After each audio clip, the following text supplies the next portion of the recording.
Yeah, so, ang ating scripture po this morning, yun po yung binasa po ng ating kapatid na si Sister Cristel, that is found in the book of 2 Corinthians, chapter, I believe chapter 8, verse 6, 16 to 18. Yan. So, ang title po natin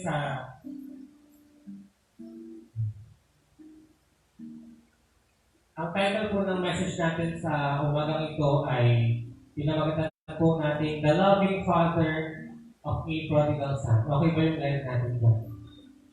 The Loving Father of a Prodigal Son. Yan. So bago po tayo mag-start, let us first bow down our heads and let us pray. Yes, so Heavenly Father, muli kami po ay lumalapit sa iyo, Panginoon, at ino-offer po namin ang aming mga sarili, Panginoon, ng aming mga oras, Panginoon, upang makinig po ng iyong salita. Lord, open our spiritual eyes, our spiritual ears, our spiritual hearts as we listen to your word this morning, Panginoon. Truly, Panginoon, wala na pong mas safest place to be at, rather than to be at your place, at your heart, Panginoon, in your presence, Panginoon. So, praise God for the peace na binibigay mo po sa amin, sa comfort, Panginoon, amid sa mga problema, amid sa virus, amid sa pagsubok na pinagdadaanan po ng buong mundo sa mga panahon po ngayon. Lord, mausap ka po sa amin, bago mo lamang po ako sa iyong likuran bilang iyong kapagsilita. Nawa, marami po kami matutunan at ma-enjoy po namin ang bawat, namin po namin ang bawat salita na iyong babahagi po sa amin. Nawa, Holy Spirit, move in this place. Holy Spirit, explain to us the meaning of this message. Holy Spirit, explain it thoroughly. Holy Spirit, be our teacher. Holy Spirit, be our counselor. Holy Spirit, be our greatest advisor, Panginoon. All this we pray in the mighty name of Jesus Christ, our Lord. Amen, amen, and amen. Ayan. Again, ang title po ng message natin is The Loving Father of a Prodigal Son. Okay. For the information of everyone, meron po kasing regular Bible study po ang ating church, ang Amazing Grace Church. And regularly nangyayari po yun every Saturday po ng 3 p.m. Okay? Actually, before, twice a week po ang Bible study natin via Zoom. It's every Wednesday ng 3 p.m. Tapos every Saturday siya ng 3 p.m. Pero nung inopen na nga natin yung morning devotion, at dito na po nagaganap yung morning devotion natin every Wednesday ng 9 a.m., ay nawala na po yung ating Bible study every Wednesday sa online, sa Zoom. So we had our Bible study still regularly every weekend po ng 3 p.m. sa Sabado. Ayan. So, sa amin po kasi, sa family namin, aside po sa Bible study ng AGC, meron din po kasi Bible study ng UTC, yung United Trinitarian Church na church po ni na Kuya Noel po, ni Ate Rona sa Saudi. So yun naman po, ang regular time po ng Bible study namin sa kanila is kada, usually alas 12 po ng madaling araw natin. 12 midnight. Actually, dati nag-start kami ng mas earlier, pero 12 midnight kasi 8 p.m. nila yun. So parang after ng work, ng mga kapatiran ng UTC, so 8 p.m. pero alas 12 na po natin sa Philippines. Tapos, mag-Bible study. And usually, yung Bible study po namin umabot po, alas 5 po na umaga. Ganun po kahaba ang Bible study. Kaya, puspos kami ng salita ng Diyos at ng presence ni Lord. And, yung pinaka-last na Bible study po namin, we talk about the story of the prodigal son. Are we familiar with the story of the prodigal son? Amen. Alam ko lahat po tayo ay at somehow na-encounter or na-open na sa atin, nakilala na natin yung prodigal son na hindi naman siya pinangalanan eh. Amen? However, our focus this Sunday, this morning, would be more about the father of the prodigal son. Okay? So, titignan natin ngayon yung tatay, yung ama ng prodigal son. Okay? And actually, naisip ko na talaga ito. And na-confirm talaga ni Lord na ito yung message niya. Kasi ang dami-dami pong story sa Bible about Father na pinapakita po kung gaano po kabuti ang ama. Isang naisip ko yung isang ama na lumapit kay Jesus. Ang layo na kanyang nilakbay, ang layo na kanyang tinakbo para lamang ihingi ng panalangin ng piling yung anak niya, tama. Pero nung sabi niya si Jesus, bumalik ka na because your son has been healed. Amen. Kasi yung tatay na yun ang na-expect niya, kasama sa kanya si Jesus, tapos i-pray over yung anak niya, i-lay hands, di ba? Kasi usually, yun yung ginagawa ni Jesus, yung ministry niya, yung nagpapagaling siya. So, ang dami-dami po story sa Bible about example po ng isang mapagmahal na ama. Okay, so, itong prodigal son, na-confirm po siya ito yung message kasi nag-speak po si Pastor Bert. Ayan po, kasi alam na nga po natin ngayon na dahil na-close na po halos lahat yung mga services. Praise God kasi na-open naman po yung mga online live worship services, yung mga online services. Ang dami halos lahat po ng churches na super blessed sa lahat ng mga pastors na pinapakinggan ko po, sina Pastor Bert, sina Bishop Windsor, talagang nag-bless po ako sa kanila, sina Pastor Polong, at lahat ng mga pastors din po, sina Ed Lapis at kahit yung mga nasa Amerika. Nakaka-amaze po. Ayan. So, ito po yung nabanggit na title ni Pastor Bert, The Loving Father of a Prodigal Son, because truly, yung tatay po ng prodigal son ay napaka-mapagmahal, napaka-maibigin. And in the story, we are going to compare yung loving father na yun sa story ng prodigal son with the Father that we worship today. With the God the Father that we have, and that's the reason kung bakit po tayo nandito ngayon nag-gather. Amen?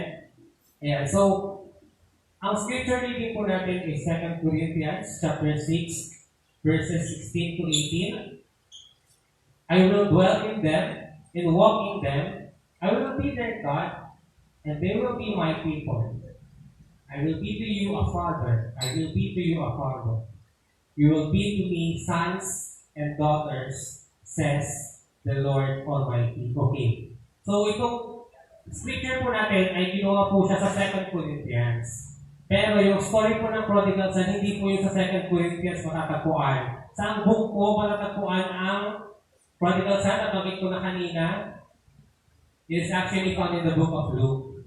Ayan, sa book of Luke, chapter 15, 11 to 32. Doon po natin makikita yung napakagandang kwento about sa isang mapagmahal at maibigin na ama.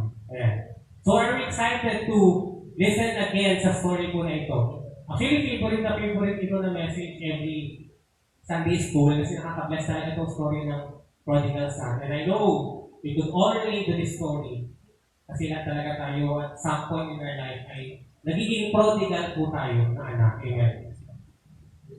Yung prodigal po pala, from the word na prodigal yan is yung spendthrift, or pabaya sa pera, pabaya sa gamit, or sa mga bagay na ipinagkatiwala sa kanya. Amen. But for me, kapag sa Tagalog version, when we say the prodigal son, it refers more about a child that is rebellious. A child that is parang, yun, yung nagre-rebelde siya sa kung ano yung nais ng tatay niya, o hindi siya sumusunod sa pinapagawa ng kanyang ama. Amen. Okay, so this is the picture. So, umpisan po natin yung kwento. Ayan. So, sinabi pa ni Jesus, kasi si Jesus Christ mismo ang nagkwento po ng prodigal son. And that's the beauty about kasi ang hilig niyang magkwento, yung mga mensahe niya sa ating mga disciples and even sa atin na nababasa natin sa Bible ay dinadaan niya sa mga parables, sa mga kwento na ganito na may mas malalim pa na kahulugan kung willing lang tayong i-open yung puso natin para tanggapin yung mensahe ng Diyos sa atin. Ayan. So sinabi pa ni Jesus, may isang tao na may 2 anak na lalaki. So So, hindi pinangalanan dito yung pangalan ng tatay, hindi rin po pinangalanan yung dalawang anak niya. Basta sinabi may tao, malamang yun yung father nila, at meron siyang dalawang anak na lalaki. Para ma-identify natin sila, let's call the first son as the eldest son or the elder brother, and the youngest son as the prodigal son. Amen. Kasi ganoon naman talaga yung sa story. Okay, so what happened next? So, sinabi sa kanya ng bunso, okay, this is the youngest son or the prodigal son, sabi niya, Ama, ibigay na po ninyo sa akin ang mamanahin ko at hinati nga ng ama ang kanyang ari-arian. Amen? So, in other words, itong si prodigal son, si second son, bago pa po mamatay yung kanyang tatay, kinuha niya na po yung kanyang share. Kinuha niya na po yung kanyang mana. Excited. Advance mag-isip. And tayo mga tao, usually ganyan tayo, di ba? Yung alam natin na may perfect time for everything, pero ngayon pa lang gusto natin ura-urada, ibigay na ni Lord. Amen? Parang for example, sa bata na natawang ako kasi may kwento noon na may kakilala kaming pinsan na dati sa school, di ba sa school hinahadaan ng pagkain yung bata, nakakainin nila para sa lunch. Of course, yun yung lunch nila kasi kanin na siya nakaulam. Dahil sa excitement ng bata, kinain niya agad yung ulam niya sa recess pa lang. Di ba? So, pagdating ng lunch, wala na siyang makain. Kasi na-excited. So, ganun tayo minsan. We are too much excited to get na yung mga plano ni Lord sa atin. Although, the Lord knows the best time kung kailan niya yung ibibigay sa atin. Okay. And by the way, legally speaking kasi, ang mana po ng isang tao, hindi mo po yan pwedeng hindi pa yan mapapasa iyo o hindi pa yan may transfer sa iyo hanggat buhay pa po ang magulang mo. Amen? That's the very basic law. At sa Philippine law kahit sa ibang batas, magiging ari-arian mo lang yung ari-arian ng magulang mo kapag namatay sila. Amen? Habang buhay pa po ang magulang po natin, yung lupa po nila, yung bahay po nila, pagmamayari pa rin po nila yun. Sa kanila pa rin po yun. Wala po tayong karapatan doon sa lupa or anything na pagmamayari nila. In other words, kung gusto po nila yung ibenta, wala po tayong magagawa. Hindi po kailangan ng consent natin. Amen? Because the property remains to be their property. Amen? Malinaw po? So, malinaw na hindi pa talaga perfect time na dapat kunin niya yung mana. Because in the first place, buhay na buhay pa yung ama niya. So, kung ako yung ama sa story na ito, masasaktan ako kasi parang excited ka na mamatay ako. Buhay na buhay ako, akin pa yung lupa. Ako pa dapat na mag-decide kung ano gagawin ko sa mga property. Pero inuunahan mo na ako. Pero what happened in this story? The father, which is the representative of our loving Father that we serve, is still ibinigay niya po yung hinihingi ng kanyang anak na pangalawa. Amen. Kaya sabi po, be careful with what you wish for. Be careful with what we wish for because why I'm saying that? Kasi ano naman natin susunod na eksena? After this, nakinuha na yung mana niya. Di ba? Alam natin hindi ba ikakainot makaila kung gaano na pariwara ang buhay niya sa pagiging excited niya. Okay. So, tuloy po natin yung kwento. Ayan na siya. Lumabas na siya. Nakalabas na siya tapos na yung quarantine. Wait. So, pagkalipas ng ilang araw, ipinagbili ng bunso ang kanyang bahagi at nagpunta sa malayong lupain. Nilustay niya roon sa mga bisyo ang lahat niyang kayamanan. Grabe, no? Nung nakuha niya na yung share niya, nung nakuha niya na yung portion niya, nung nakuha niya na yung kayamanan, yung property niya, anong ginawa niya? Tinalikuran niya na yung ama. Tuluyan niya ng iniwan yung kanyang ama, iniwan yung kanyang pamilya, iniwan yung kanyang kapatid, iniwan yung kanyang magarang buhay. At siya po ay nagpakasasa, siya po ay nagpakasaya doon po sa pera po na inuhan na. Amen. Minsan may mga tao ganyan po na hindi po nila naiisip na mas maganda po yung present condition nila compared doon sa pinaplano nila sa buhay nila. Amen. meron akong parang naalala dito sa kwento na to kasi meron, for example, isang tao na dahil kailangan niya ng pera, anong ginawa niya? Binenta niya yung bahay niya. Okay, binenta niya yung bahay niya, tapos nung naubos niya na yung napagbentahan niya ng bahay niya, ano pong nangyari? Wala na po siyang pera.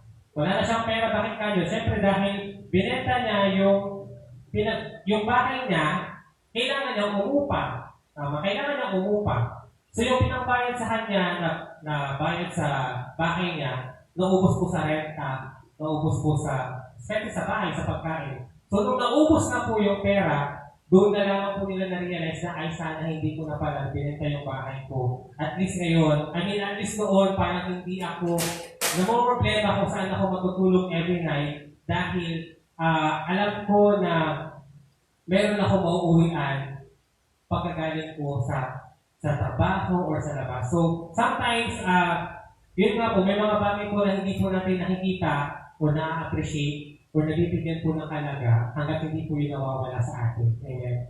And I believe the Lord has a message, the Lord has a plan for us to realize sa mga bagay po na hindi natin nabibigyan ng halaga.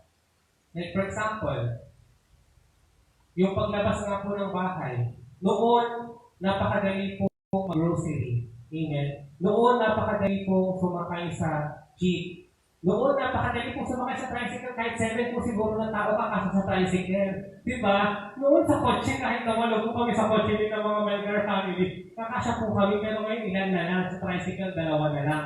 Kaya na dumating sila atin at Kuya Ray, sabi ko, bakit hindi nyo na sila may sila Jenica? Tapos si Chris, tapos yun nga pala, hindi pala pwedeng mag-overloading. Okay, tapos si Ate Beth, sabi ko, bakit mag-isa na lang? Yun pala sa tricycle, dapat isa lang. So, di ba, ito yung mga bagay na nangyayari na grabe na parang maikukumpara mo yung mga nawala sa atin noon na nai-enjoy natin. And the Lord is telling us now that we are very blessed. We are fortunate, kaso nga lang hindi natin nakikita yung mga blessings na yun. Because we are too much greedy na gusto natin magkaroon pa ng magkaroon or mas madagdagan pa ng madagdagan kung ano na yung meron tayo. We do not learn to appreciate the little things na ibinibigay po sa atin ng Diyos. Yan. Tuloy po natin yung kwento. Ano po yung next na nangyari after niya po magpakasasa, maubos po yung kanyang pera? Yan.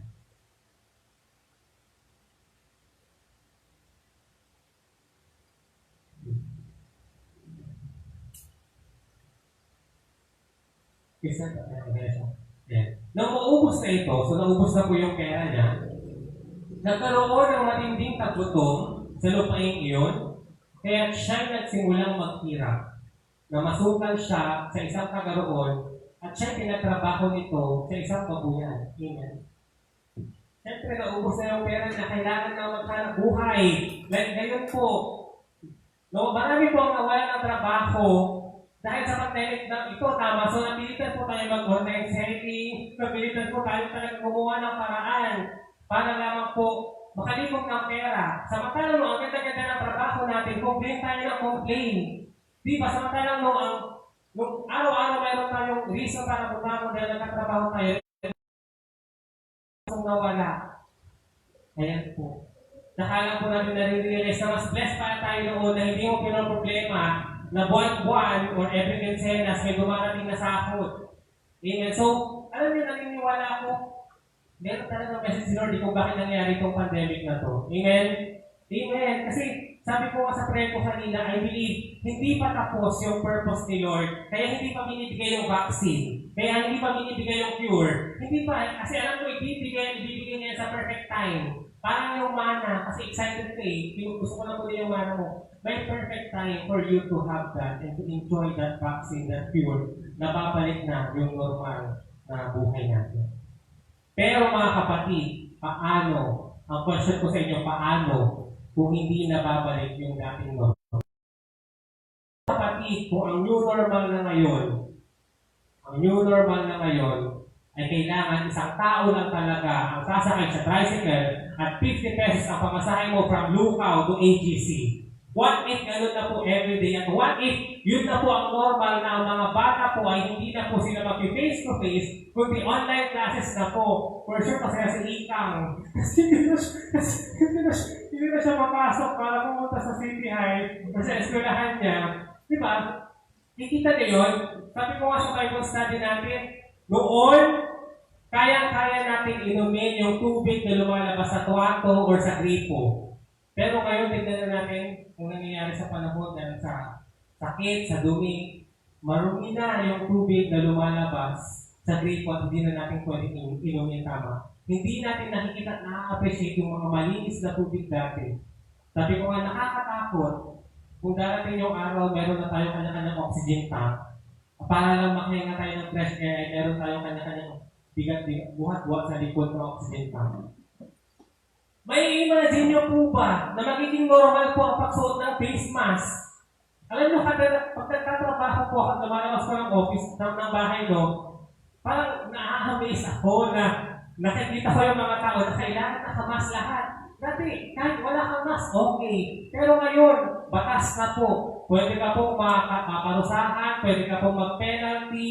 Kung nahuli ka po na walang mask, so, parte na siya ng batas at parte na siya ng normal na buhay natin, di ba? Samantalang before, wala po itong pabigat. Ngayon, nagiging fashion na po siya, nagkakaroon na po ng mga borda-borda, nagkakaroon na po ng mga flowers, ng beads. Still, tignan po natin yung next na nangyari po sa kwento. Dahil sa nangyari, ang prodigal son po na ito ay nag-isip-isip, naglinay-nilay, at marami po siyang na-realize ng mga pagkakamali dahil sa kanyang nagawang desisyon na yung sarili niya po ang inisip niya. Na yung personal niya pong desisyon ang nasunod at hindi po ang gusto ng kanyang ama. Okay. Sa tindi ng kanyang gutom, at dahil sa wala namang nagbibigay sa kanya ng pagkain, halos kainin na niya ang mga pinagbalatan ng mga bungang kahoy na pinapakain sa mga baboy. Natin, no? Imagine yung buhay niya before sa kingdom ng father niya. Pinagsisilbihan pa sila.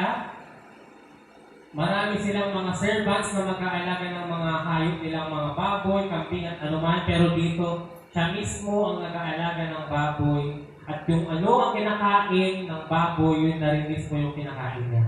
So, na-realize niya, dito na yung sinasabi ko na marirealize mo lang talaga ang halaga ng isang bagay kung ito po ay nawala na po sa iyo. That's why, marirealize mo lang isa pa ito, privilege yun. Kahit ito po ginawa po nating live service ngayon po, it's a privilege. Hindi po lahat ng tao ay nakaka-experience po na ganito na magkataas-taas ng kamay at mag-worship kay God. Hindi po lahat ay nabibigyan po ng privilege yun dahil ang dami-dami pong mga hindi pa po siya kilala, amen, ang dami-dami pa po walang personal na relationship kay Lord.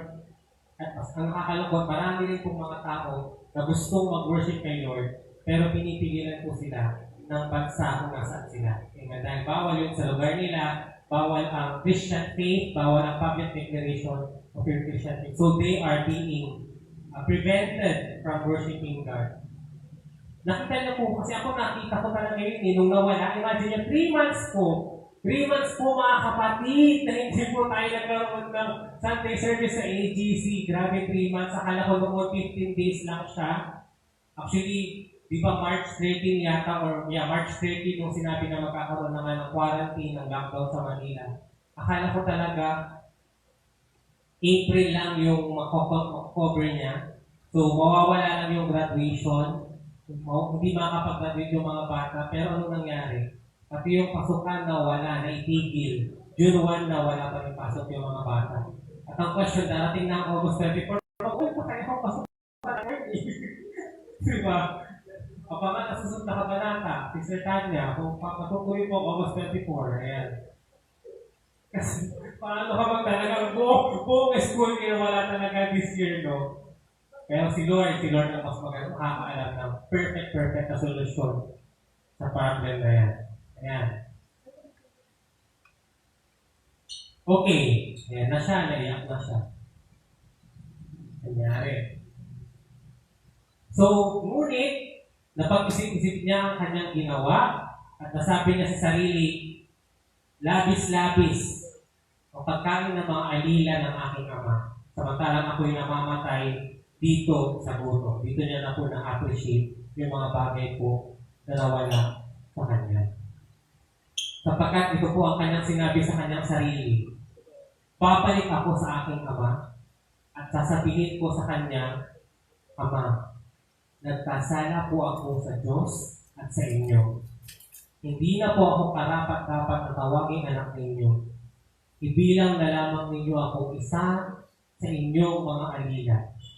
At siya nga po ay nagpasya umuwi sa kanila. Amen. So, ayun o, sa kanyang pakikipag-nilay-nilay sa sarili niya, ito po yung nai-ready niya na script.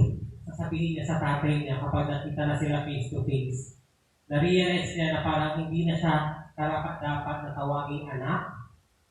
Na-realize niya na dapat kapag babalik siya sa kanilang bahay, ay isa na lamang po siyang alila at hindi na po siya ipoconsider na anak, na legal na anak ng kanyang tatay. Pero ano po ang nangyari? Ayan, ano po ang nangyari? Ito po, napakaganda po ng scene na ito. Super, nakaka-touch po. Ayan. Pero ito po yung nangyari. Malayo pa pauwi na kasi siya pabalik sa bahay nila. Natanaw na siya ng kanyang ama at dahil sa matinding awa, ay patakbo siyang sinalubong, niyakap at hinalikan. Sinabi ng anak, Ama, nagkasala po ako sa Diyos at sa inyo. Hindi na po ako karapat-dapat na tawagin anak ninyo. So ito yung naisip niya kanina, sinabi niya rin directly, face to face, with his father. So sinabi niya na hindi na siya karapat-dapat na tawagin anak. Pero ano po ang naging reaksyon? Ano po ang ginawa ng kanyang tatay? Ano po?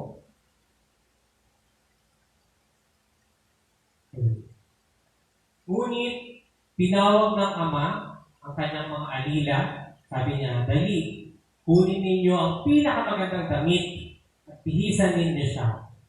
Suotan ninyo siya ng singsing at ng sandalyas. Katayin ninyo ang pinatabang guya at tayo'y kumain at magdiwang. Sapagkat ang anak kong ito'y namatay na, ngunit siya ay nabuhay. Nawala, ngunit muling natagpuan. Amen. He was once lost and now is found. Amen. So, grabe no, ang in-expect nung prodigal son, nung anak, hindi siya tatanggapin ng tatay niya. Amen. Kasi normal po, lalo na kapag sa mga teleserye or even sa actual po na buhay, kapag ang isang anak ay nag-rebelde yan, lumayas siya, nilayasan niya yung magulang niya, kapag babalik yan sa bahay nila, baka pinagsutok-sutok na yan ng tatay niya, baka pinagkasampang-sampang na yan ng nanay niya. Ano, sulo mo, tatuloy, alam mo, di ba gano'n? Parang, ano mo pa, ipapakita mo pa sa kanya na nagkasala siya, na nalubog siya, na nalaglag siya, nagkamali siya. Pero hindi po gano'n mga kapatid. Hindi po gano'n din ang ginawa ng ama sa kwentong ito. At napakalinaw po na ito po ang isa sa mga karakter po ng Diyos na ating pinag-lilingkuran po ngayon. No matter how sinful we are, sabi nga ni Angeline kanina sa prayer niya, kahit gaano pa kami naging masama at makasalanan sa iyo, O Diyos, still, you have forgiven us. Still, pinatawad niya po tayo. Still, niyakap po tayo ng ating amang Diyos. Amen. Napakaganda pong isipin na gano'n po yung ating amang Diyos, di ba? Sabi nga po doon sa Bible study po namin na na-open po ni Kuya Noel, kahit ilang milyon na steps pa po ang nakarin natin papalayo sa ating Ama. Ulitin ko po kahit na ilang milyong step pa po ang nakarin natin papalayo sa ating Ama. Isang ikot lang, isang tapak lang pabalik sa Kanya, andyan siya, ready and open to accept us again. Amen. In other words, hindi na po natin kailangan maglakad ng 1 million papalik sa Kanya para tayo ay makabalik. Amen. Isang pagsisisi, isang pagninilay, isang one step closer or back sa Kanya, He's already there and very willing to accept us again, to accept us once more. Amen. Grabe po, no?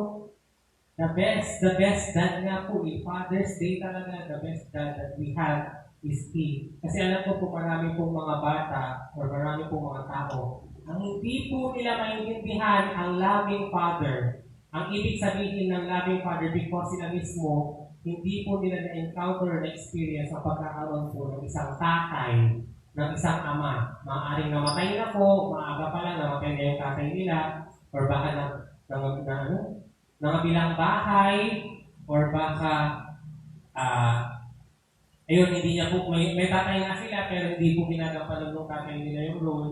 But praise God, because tayo po mga anak ng Diyos. Meron po talaga tayong ama, na mas grabe pa po yung pagmamahal niya sa atin, compared sa pagmamahal natin sa Kanya, at compared sa pagmamahal ng isang tatay na tao sa atin. Amen. Nothing compares to the love of our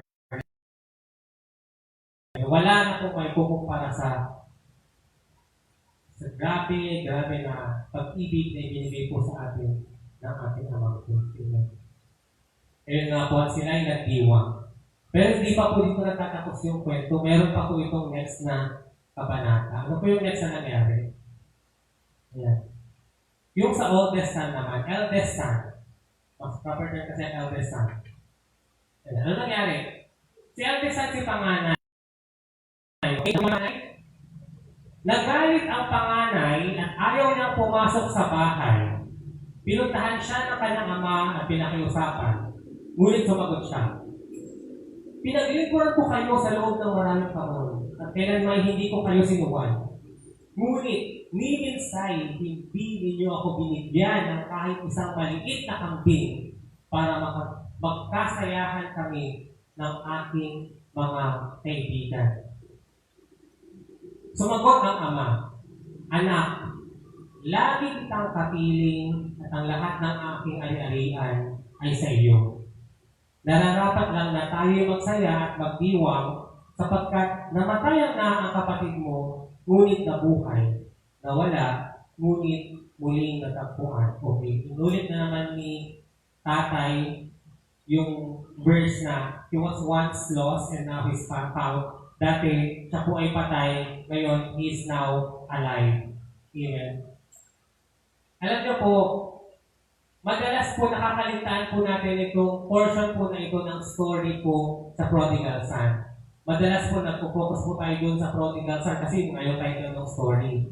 Pero the question now is, how can we relate to this eldest son? Amen. Tayo po ba ay kagaya po ng eldest son? Sino po yung mga nakaka-relate sa eldest son na kapag yun yung may parang special treatment sa kapatid niya na iingit siya, si God daw. Kasi sabi niya nga, bakit si ate niya may 7th birthday? Bakit si ate niya may patibu? Bakit si ate niya no graduation, pumunta si na mama niya, pero siya, nag-graduate siya ng high school, hindi sila umuwi. Di ba? Normal yun yung i-compare mo yung sarili mo sa kapatid mo. Kasi pareho naman kayong anak. Why hindi parehos yung treatment? And you know what, sa Bible study po namin, meron din pong kapatiran from UTC na naiyak siya, nakarelate siya dito sa kwento na to kasi nakaka-relate daw siya doon sa yung eldest brother o sa eldest son. Why? Kasi parang gawin po sa nabanggit ko kanina na yung magulang daw niya, especially yung mama niya, may favorite isa. Mas favorite yung isa kanya sa kanya. Kasi bakit daw siya wala siyang sariling kwarto, tapos bakit daw siya hindi siya doon nakatira sa bahay nila, doon siya pinatira sa tita niya. So laking tita siya, hindi laking nanay. Tapos, yun nga po, bakit kapag kami graduation daw ng kapatid niya, umaaten, tapos bakit daw kapag papasok yung kapatid niya, pinaplantsahan pa siya ng uniform. Yung sabi sa atin niya, sabi ko nga, alam niyo po ang message ni Lord dito, we should learn from this eldest son. The Lord is teaching us not to be like this eldest son. Not to be like this eldest son. Why? Alam niyo po kasi, ang nagtema sa panganay na anak na ito, ang panganay na anak po na ito is that hindi po pareho yung puso niya sa puso ng tatay niya. Kahit na tinatawag siyang anak dahil tatay niya ngayon tatay niya, pero he doesn't share the same heart as that of the heart of his father. Why? Kasi po, kung pareho po yung puso nilang dalawa sa tatay niya, talagang winuworship niya yung tatay niya, at pareho na sila ng puso at iisa na sila, Dapat po, nung dumating po yung kapatid niya, siya po ang unang-unang yumakap po doon sa kapatid niya. Amen. Dapat nung dumating po yung kapatid niya, dinedi na rin yung mga damit. Dapat nung dumating yung kapatid niya, siya rin po ang excited na mag-celebrate. Dapat excited din po siya na magpapatay po, magkatay o pumatay po ng mga baboy, di ba?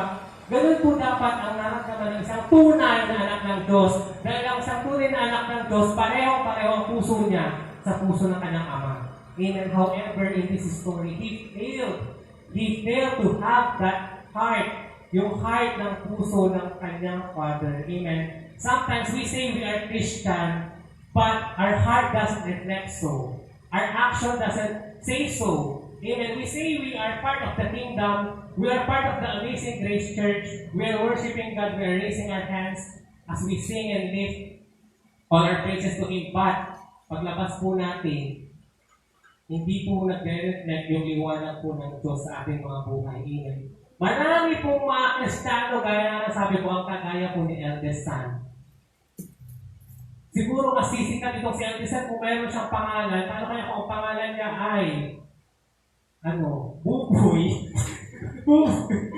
Diba? Kasi nakakatawa kasi hindi siya napangalanan kasi meron tayong tinatawag na name calling, bullying. Kung ano ka, yung nagtatawag sa'yo, kapag mataba ka, baboy ka. Diba? Parang parang parang may ganon. Or kapag ka, basta mahilig ng mga tao sa name calling. Ayan. Itutuloy po natin. Napakaganda. Nakita niyo po yung story doon sa anak. Yung mga na-realize niya. Nakita niyo po yung story doon. Yung lesson ni Lord sa eldest son. Nakikita-kita po natin, no? Na dapat may matutunan din po tayo sa second son. Kasi, ito po yung maganda sa Bible, especially sa mga kwento ni Lord. Kasi ang daming wisdom. Amen. Napansin niyo pag nagpa-Bible study tayo, ang dami-dami talagang narinig kay Ate Baby, kay Ate Esther, Ate Wally, sa ating lahat, si Sir Tanya, na hindi ko mismo naisip. For example, ako yung nag-preach, tapos dinopya na ngayon. Like for example, kahapon sa Bible study natin, naging malinaw yung message ni Princess kasi sinamarize si Sir Tanya. Diba? Sinamarize niya na gano'n lang pala yung and we understood. Even the message somehow is parang complicated siya. At medyo matigas siya na parang yun nga, mahirap kainin, mahirap intindihin. Pero dahil kanya-kanya po tayo, we're spirit-led po tayo. Kumikilos po ang banal na spirito sa bawat isa. Kaya meron po wisdom. Hindi lang po yan sa leader, hindi lang po yan sa elder, hindi lang po yan sa pastor. Lahat po tayo kakausapin ni Lord in different ways. Amen. In different ways yan. Amen. Ayan. Kaya nga po alam niyo po, naalala ko po kasi yung kanina, yung kapatid po natin na naiingit siya doon sa kapatid niya. Kasi yung nanay niya nga po, yung tatay niya po may favorite. Kasi bakit siya hindi siya nilalagyan ng uniform, bakit siya hindi pinaplata yung uniform niya, kaya nakarelate siya doon sa pangalan. Pero ito po yung masasabi ko po sa inyo at sigurado po ako natutuwa po ito. Kahit ganun man na may favoritism po yung ating mga tatay at nanay, I could guarantee you, I could assure you na ang ating amang Diyos ay wala po siyang favoritism. Amen? Wala po favoritism. Amen? Yan po yung nakaka-bless kay Lord kasi ang ginagawa niya po, it's more on like we call equity. Amen? Equity po siya, hindi po siya equality. Amen? And-explain ko po ito kay God yung equality. Na-encounter niyo na po yung difference ng equality sa equity na ang pinaka-best picture dyan, merong dalawang bata, yung isa mas matangkad, kaya binigyan siya ng mas maliit lang na upuan, at yung bata na mas maliit, mas malaki naman yung upuan na binigay sa kanya para pareho nilang makita yung sa kabilang border, yung sa kabilang bakod. Amen. Ganun po ang Diyos. Alam niya po kung sino po ang mas nangangailangan. At alam niya po kung sino po ang mas kailangan po ng aruga, ng comfort. Amen. Kasi when we say equality, kung ano yung binigay sa isa, hindi lang ibibigay sa isa. Pareho. So kapag pareho yung binigay, wala pa rin talagang equality doon kasi tumaas pa rin yung isa, mababa pa rin yung isa. Pero sa equity, hindi po ganun. Ibibigay po according sa needs ng bata.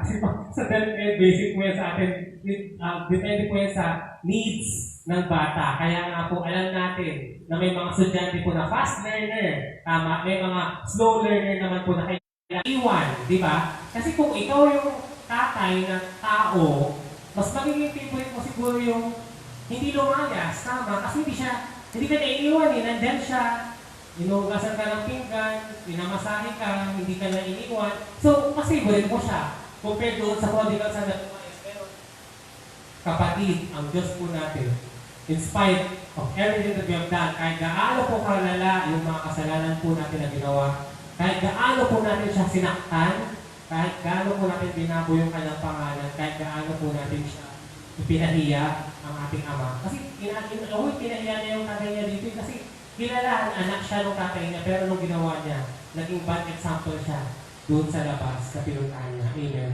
Ang babae siya, nagbisyo, nalulong siya sa mga issue. Praise God. So, Jesus wanted us to know that this is the nature of Father's love. Ito po ang nature ng ating Amang Diyos. Yeah. Ideally, a Father's love is a reflection of God's love. It is grace-filled. Amen. Punong-puno po ito ng grasya. It is very merciful. It is very forgiving. It is super patient. It is super kind. And most importantly, it is unconditional. Amen. Hindi po siya, wala po siyang kondisyon.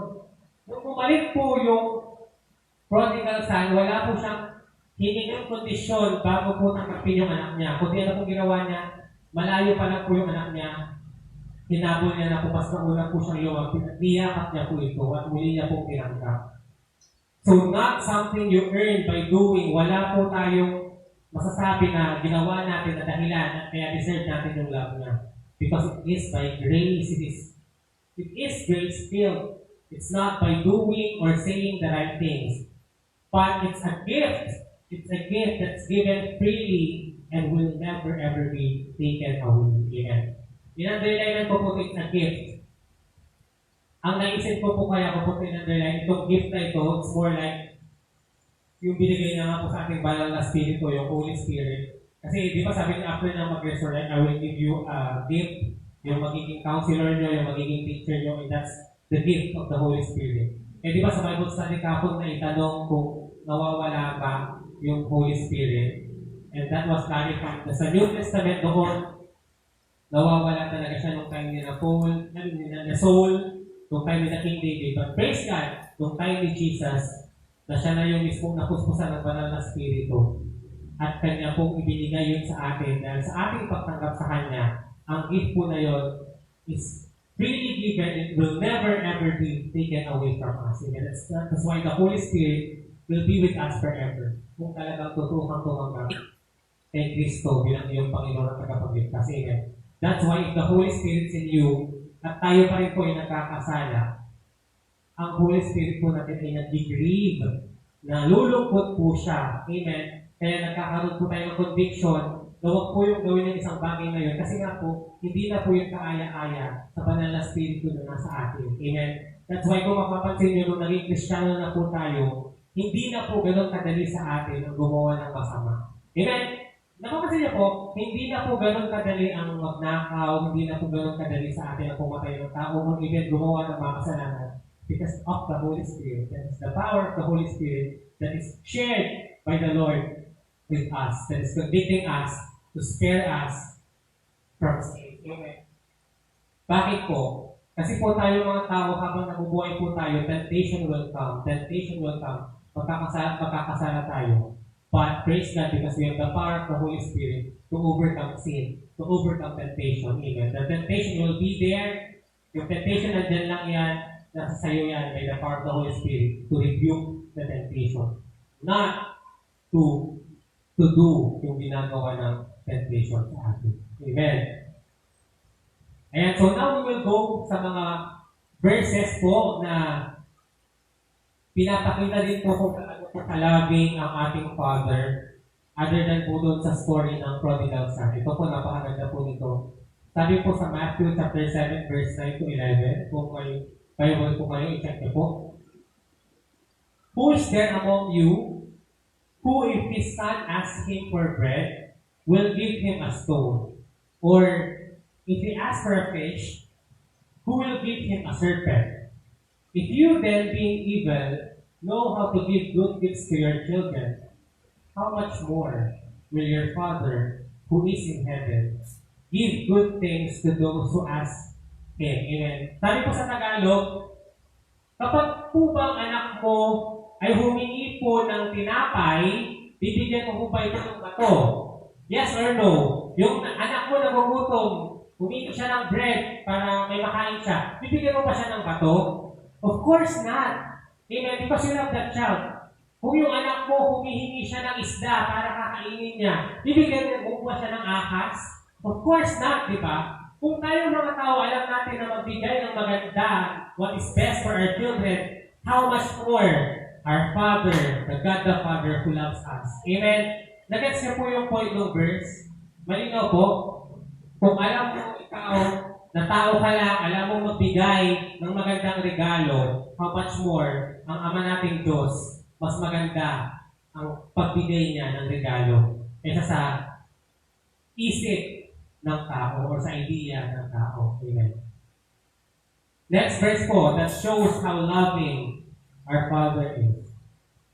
Matthew chapter 6 verses 25 to 26, sabi po dito, therefore I tell you, don't be anxious for your life, what you will eat or what you will drink, nor yet for the body what you will wear. Okay. Isn't it that life is more than food, and the body is more than clothing?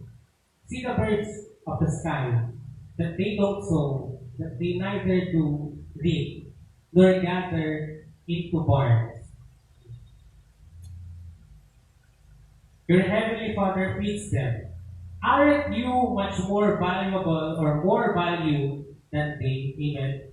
Alam niyo, ito po talaga yung verse na tumatakbo sa akin nung time na nagkaroon po ng lockdown. Lalo na po yung unang-unang week na talagang na-realize po natin na useless po ang kayamanan, useless po ang pera kung wala na po tayong mabiling mga pagkain.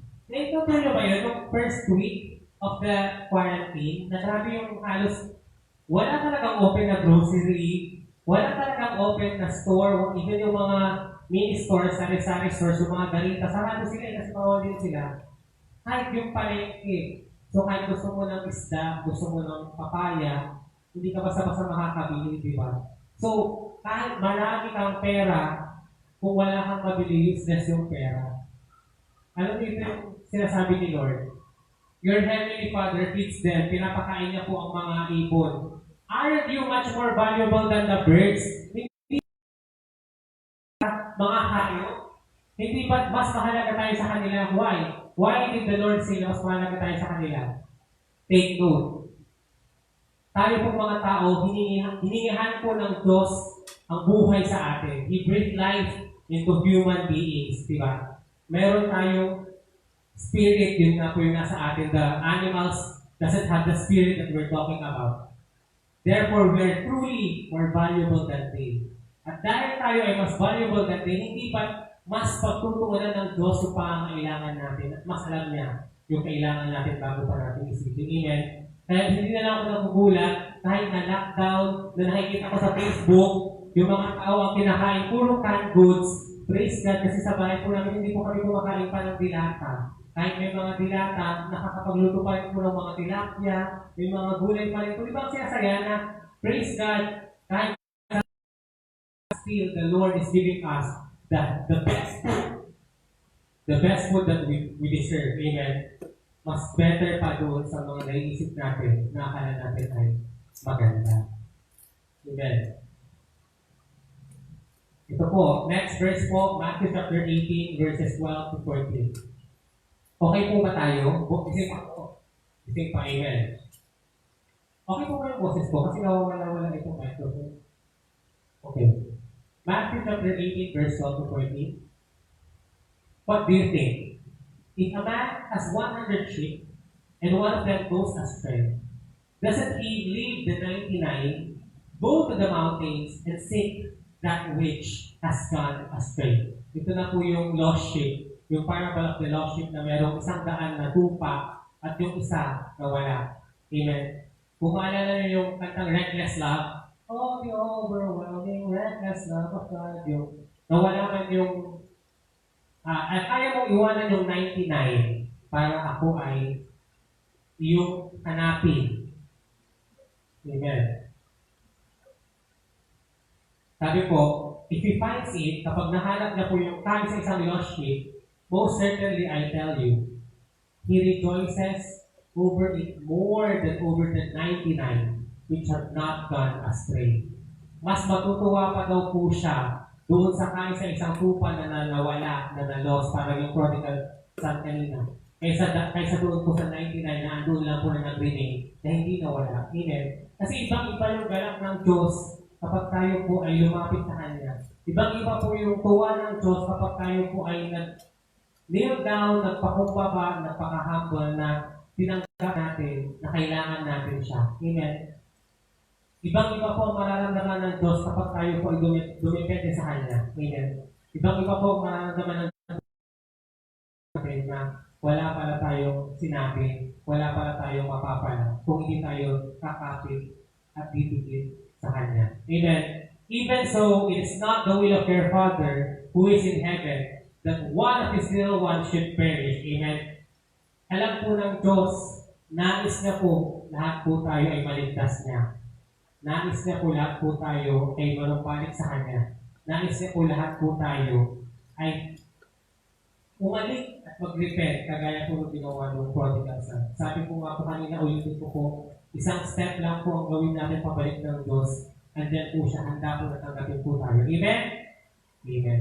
Praise God, because we do not need to walk 1 million or 1,000 steps back to the Father, because even by just one step, He's there, our God, waiting for us. Amen. And the most important verse of all, John 3:16. This is the most important verse that would show to us how our Father is so loving and how His love has been so unconditional. Yan. Sabi po sa John 3:16, for God so loved the world that He gave and only begotten Son, that whoever believes in Him should not perish but have eternal life. Amen. Nakita niyo po yung message sa Bible study kahapon na pasimple na ng pasimple or padali na yung pinapagawa ng Diyos sa atin para tayo ay mapunta sa langit, para tayo ay makapiling niya. Amen? Hanggang sa naninilibre na lamang po yung pagpunta sa langit. Wala ka na pong gagawin dahil hindi mo na po kailangan sumunod sa 10 commandments, hindi mo na po kailangan mag-anak ng circumcision, hindi mo na po kailangan. Nakita niyo po yung kahapon, yung mga tradition na ginagawa para mapunta ka sa langit. Praise God, because it is by grace alone that now